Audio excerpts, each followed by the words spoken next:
Bienvenue dans Toute Première Fois, la série qui vous fait découvrir des expériences inédites à travers les yeux de ceux qui la vivent pour la première fois.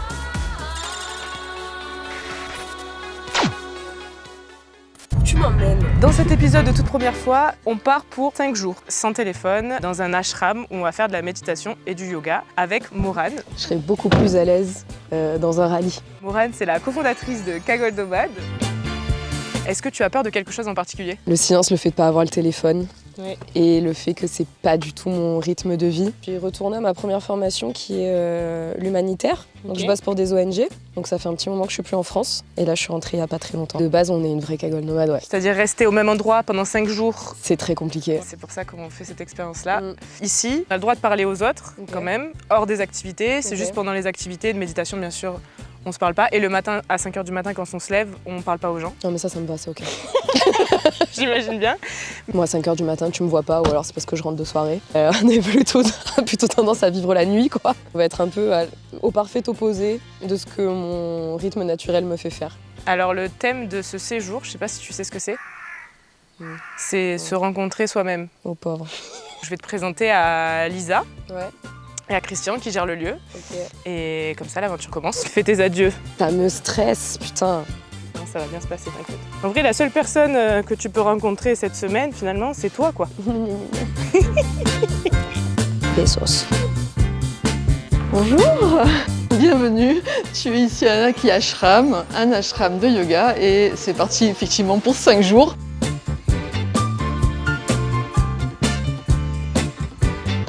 Les réveils qu'on va devoir utiliser Oh god. pour se réveiller le matin. Tu peux choisir le tien, d'ailleurs, si tu veux. C'est la baguette qui choisit son sorcier. On déguste une petite tisane Voilà. de qualité. Pourquoi on parle doucement? Viens, on fait du bruit. Voilà, moi j'aime bien entendre les gens rire. J'aime pas, ça me stresse là, je commence à être stressée en vrai. Mika, tu viens nous voir? Viens, on discute de tout ce qui va me traumatiser cette semaine, ça va être drôle.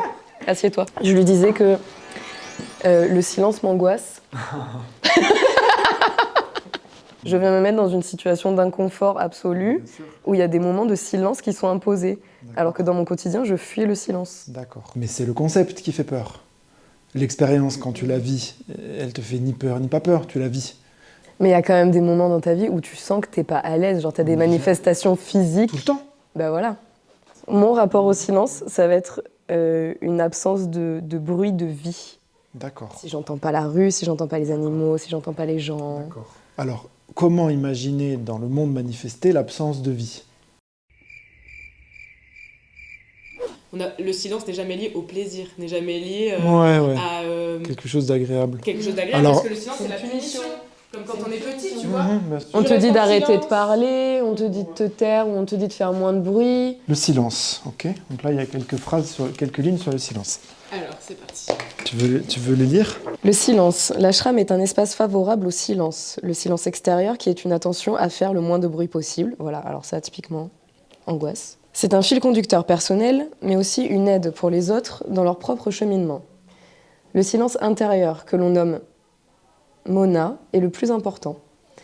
Par cette qualité, nous mettons de côté les jugements que nous portons sur tout et tous, sous forme de pensées souvent subies et qui polluent ce que nous faisons. Par Mona, nous cessons un peu d'affirmer pour commencer à écouter. Make sense. Je dis pas que ça fait pas de sens. Je dis que ça me met mal à l'aise. Namaste, bitches. Le silence n'est pas l'absence de bruit. L'absence de bruit n'est qu'un concept mental. Tout vibre dans l'univers. Il nous suffit d'écouter, dans quelques secondes, la vibration du silence.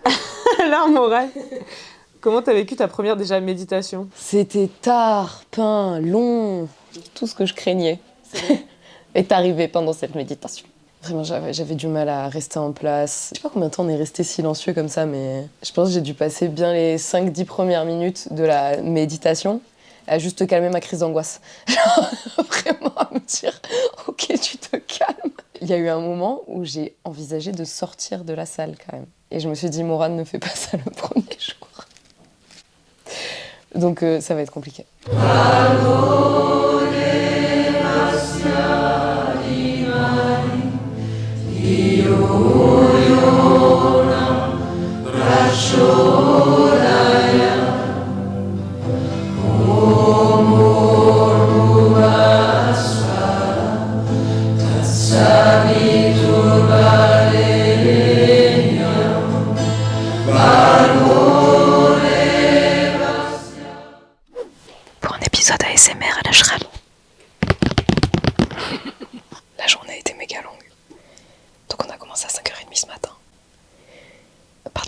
méditation, donc vraiment le truc sur lequel je suis pas confort, quoi.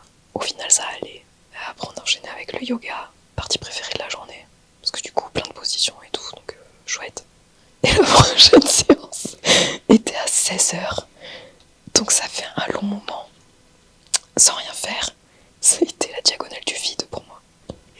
Faut que je trouve un moyen de... Et moi qui ai l'habitude d'être dans de l'hyper-productivité à mort, là je me sens un peu perdue, quoi. Je sais pas trop quoi faire de moi. À demain, 5h du tam.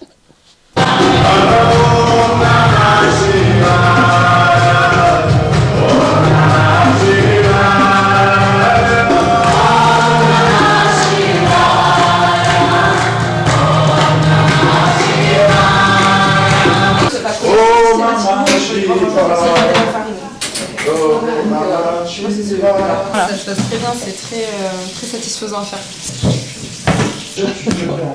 C'est 5 ans que je viens régulièrement ici. C'est toujours surprenant, c'est jamais pareil. Au fur et à mesure, j'ai appliqué des choses à la maison. Le premier jour, Christian m'a dit, tu crois que tu vas partir avec tout, tu pars avec 10%. Parce que tu dis, je vais faire ça en rentrant, je vais me lever tous les matins et je vais faire ma respiration. Non. Un peu. Mais voilà, en fait, on gagne un petit peu à chaque fois des petits tips sur la vie pour aller mieux. C'est fou, mais je me suis racheté un réveil. Et du coup, le téléphone ne rentre plus dans la chambre. Mais j'ai mis beaucoup de temps, parce que moi, c'était 2 heures de scrollage par nuit le soir. Donc la lecture est revenue. À chaque fois, je remporte quelque chose. Mais moi, j'en ai besoin. Une fois par an minimum pour décompresser, pour faire une sorte de reset, quoi. Et puis faire des rencontres aussi. Je sais pas si les gens sont tous sensibles à la vibration, mais il y a une vibration et entre les gens, et pour soi, et dans la salle, qui est particulière. Il faut la vivre.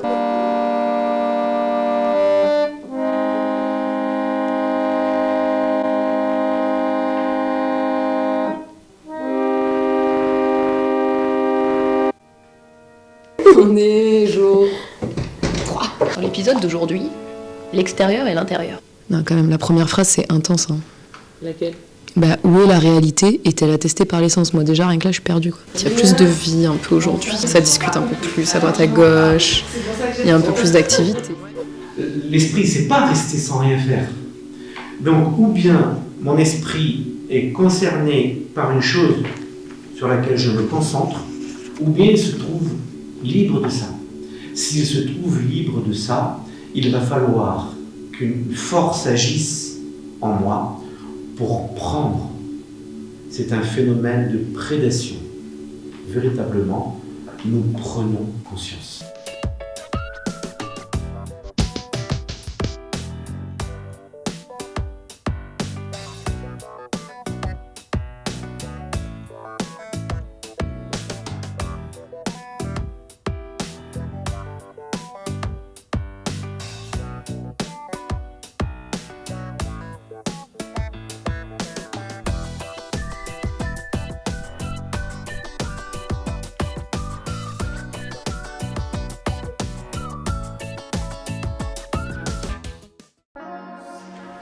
Poussez la hanche gauche et en expirant, on descend à droite. Ok, le souffle.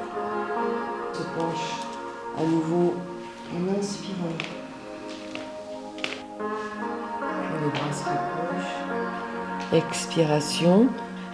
Inspire, remontez la tête. Poitrine ouverte, coccyx poussé vers l'arrière.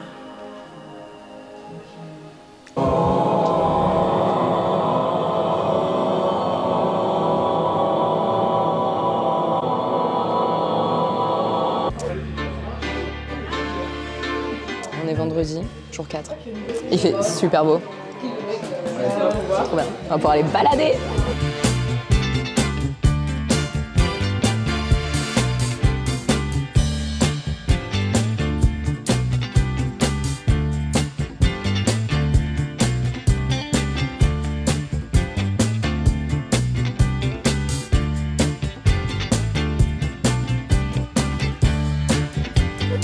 J'ai lu pendant 2 heures parce que j'avais zéro envie d'aller au cours de cet après-midi.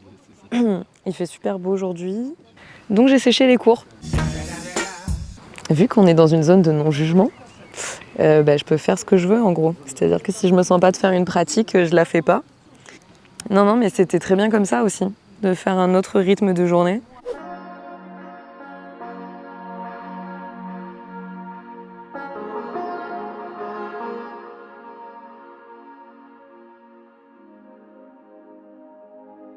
Tu prends que les feuilles. Et on mettra ça dans la soupe au dernier moment. On est dernier vrai jour. Vu que j'ai fait la mauvaise élève hier, je suis pas fatiguée. Mais du coup, ce matin, je me suis levée à 5h20, 5h30, 5h25 même, j'étais dans la salle. Du coup, pour compenser la mauvaise élève d'hier, j'ai fait première de la classe aujourd'hui, quoi. C'est bizarre pour moi d'avoir une routine, parce que j'aime pas ça, normalement. Et du coup, là, on se lève tous les jours à la même heure, on fait des tâches aux mêmes heures. Du coup, je sens que je suis plus au ralenti. Mon rythme interne s'est adapté aussi à tout ça. D'où le fait que je subis moins aussi les longueurs de la journée, je pense. Le premier jour, il m'avait paru interminable. J'ai l'impression que ça faisait 10 ans qu'on était là. Alors que là, pas du tout, quoi. Tu fais un peu plus attention à comment est ton corps au fur et à mesure de la journée. Le matin, t'es tout raide, t'arrives pas à faire les postures. L'après-midi, ça va mieux. Tu sens quand même que le soir, quand tu te couches, t'es plus détendu. J'ai fait un corbeau, très fière de moi. Je m'attendais à avoir masse de courbatures, des trucs comme ça. J'en ai pas eu tant que ça.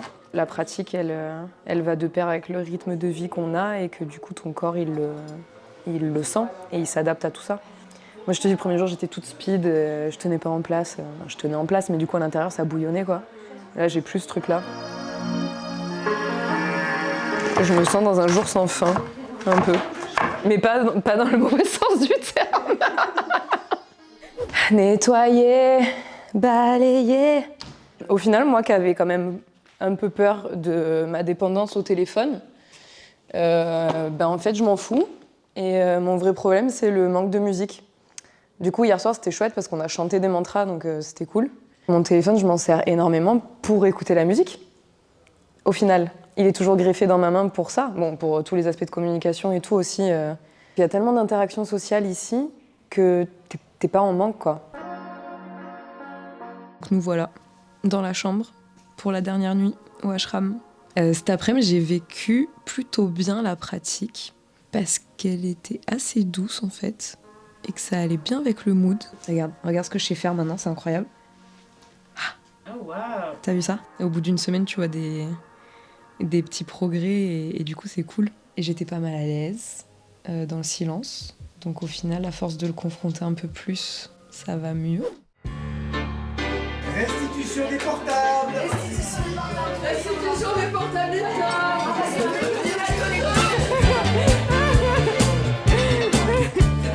Du coup, j'ai beaucoup apprécié cette semaine au ashram, que j'appréhendais beaucoup, mais finalement, j'en suis très contente. Je savais que j'allais être capable de tenir la semaine, mais je pensais pas que je le vivrais aussi bien. Je suis bien plus patiente que ce que je pensais. Le yoga, c'est autre chose que ce que j'avais vu jusqu'à présent. C'est quelque chose de plus complet.